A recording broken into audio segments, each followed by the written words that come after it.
मिरु बर' थुनलाइ आफादनि 65थि बोसोरसालिया जथुम्मायाव बिजनी दख'रा एबसुनि दोरोङारि खान्थि दिन्थिफुंनाया सुबुंफोरजों गोबां बाख्नायजादों।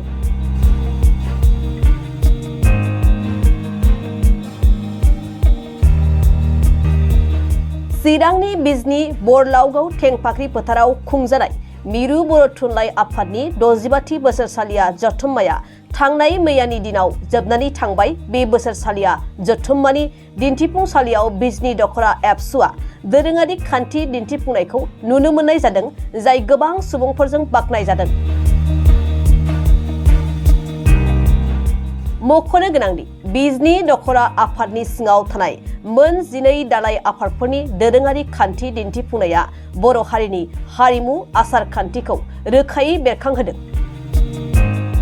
बर' हारिनि दोरोङारि नेमखान्थि आसार खान्थि जेरै हाथासुनि हाबा, बैसागु फोरबो फालिनाय, मागो फोरबो फालिनाय, बर'नि ओंख्रि संनाय, एम्फौ फिसिनाय आरो इन्दि लुनाय, दोरोङारि दामजु, आखाइजों औवानि बानायनाय आइजें आइला, माइ सौनाय, सि दानाय, आबाद मावनाय बायदिफोरखौ रोखा रोखायै दिन्थिफुंदों बिजनी दख'रा एबसुआ। बर'नि दोरोङारि खान्थिखौ फोथांना लाखिनाय आरो गोदान जोलैनो मिथिहोनाय थांखिजों बे दिन्थिफुंनायखौ लादों होनना मिथिहोदों दख'रा एबसुनि आफादगिरि सुबिलाल दैमारि बिथाङा।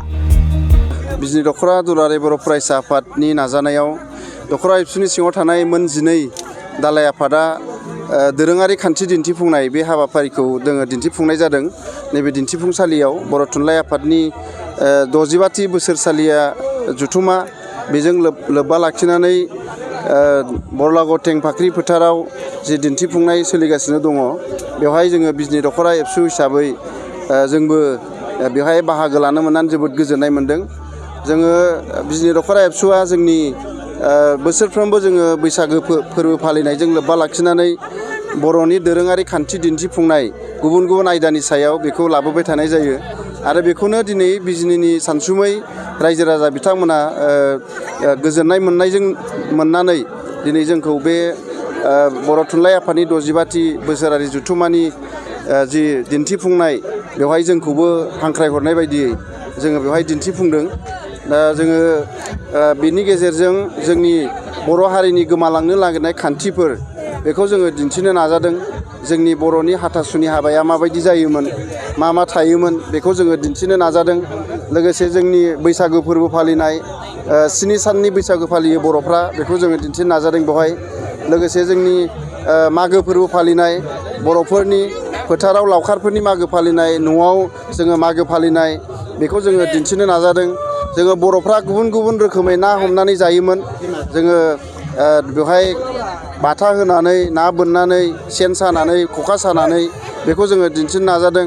बर'फ्रा गोबां रोखोमनि आबाद मावो, बेखौ जोङो बर'फोरनि आबाद मावनाय बेखौ दिन्थिनाय जादों। लोगोसे बर'फ्रा गोदो गोदायनिफ्रायनो एम्फौ फिसिनानै थांनानै जिउ राहा बायदिबो लादों आरो बेखौ गावनि हाबा हारिमु हिसाबै लादों एम्फौ फिसिनायखौ। दा बेखायनो जोङो बेवहाय एम्फौ फिसिनानै इन्दि खुन्दुं लुनानै जि दिहुननायसिम मा प्रसेस दङ जोङो बेखौ बेवहाय दिन्थिनाय जादों। लोगोसे जोंनाव बर'फ्रा हासारनि मैगं जायामोन, मिथिंगानिफ्रायनो जोङो बुथुमनानै मैगं मैला जायोमोन। दिनै फानबारि दालाय एबसुआ गासै 100निबो बारा मैगंफोरखौ बुथुमनानै बे दोरोङारि खान्थि दिन्थिफुंनायाव दिन्थिगासिनो दङ। लोगोसे जोंनियाव बर'फ्रा औवानि आइजें आइला हेबनानैसो बाहायोमोन। दा बेखौ जोङो दिन्थिनाय जादों।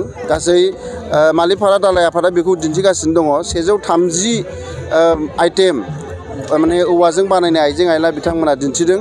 दा बेवहाय जोङो माइ सौनानै, माइ खुनानै जोङो मा दिहुननो हायो। जोङो माइखौ खालि ओंखाम जानायावल' बाहायो बे नङा, माइनिफ्राय जोङो गोबां मुवा बेसाद बानायनानै दिहुननो हायो। दा बेखौ जोङो बेवहाय दिन्थिनाय जादों बर' बाजार दालाय एबसुआ।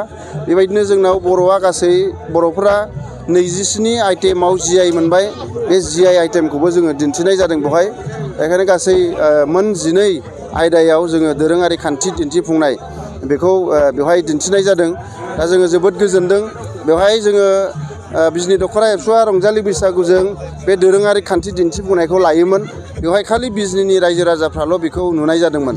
नाथाय जोङो नैबे बर' थुनलाइ आफादनि 65थि बोसोरसालिया जथुम्मायाव जोङो बे दिन्थिफुंनायखौ दिन्थिनो खाबु मोननायनि थाखाय जोङो जोबोद गोजोननाय मोन्दों आरो दिनैहाय सारा आसामनि आरो आसामनि बायजोआव थानाय जोंनि बर'फोरजों लोगोसे गुबुन गुबुन हारिफ्राबो बेवहाय जोंनि दोरोङारि खान्थि दिन्थिफुंनाय बेखौ नायनानै जोबोद गोजोनदों आरो बिनि थाखाय जोङो जर'खायै साबायखर बावगोन बानजाय आफादनि आफादगिरि गाहाय नेहाथारि लोगोसे दिन्थिफुंसालिनि आफादगिरि अनिल ब्रह्म आरो गाहाय नेहाथारि मानिक बसुमतारी बिथांमोननिसिम जोंखौ बेवहाय दिन्थिफुंसालियाव जोंनि बर'नि गोमालांनो नागिरनाय दोरोङारि खान्थिखौ दिन्थिनो खाबु होनायनि थाखाय जोङो बिथांमोनखौ रोजा रोजा साबायखर बावदों आरो जोङो साफ्रोमबो रायजो राजाफोरखौ जोंनि जि गोजाम खान्थि बेखौ फोथांनानै लाखिनानै गोदानखौबो लानानै जोंनि बर'नि जि खान्थिफोर बेखौ जेब्लायबो फोथांनानै दोननो नांगोन जोंनि गोदान जोलैनो खोन्थानांगोन बेयो जाहाथे जारिमिनल' जाया बेखौ जोङो मोगथाङावबो बाहायनांगोन।